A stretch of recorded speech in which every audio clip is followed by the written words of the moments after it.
Hello, in this video I'm gonna show you how to enter the recovery mode on AGM H6.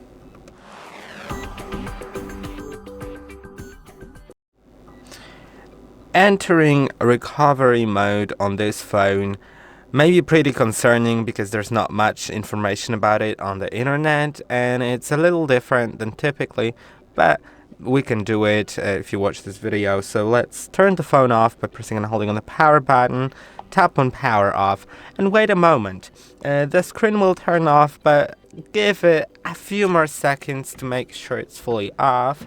And now we'll do a combination of buttons, which is power and volume down, but it is important that you start pressing the power button first for about 2 seconds, and after that add the volume down button. So let's try to do it now. The power button and now the volume down. The screen will immediately turn on after pressing the volume down and the phone will not vibrate. Now you are in the recovery mode.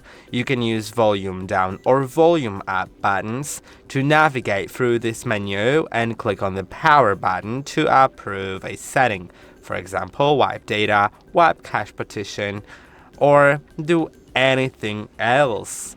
Now, I'll select reboot system now and click on the power button, and that's about it. I hope that this video was helpful. Don't forget to like and subscribe, and I'll see you in the next one.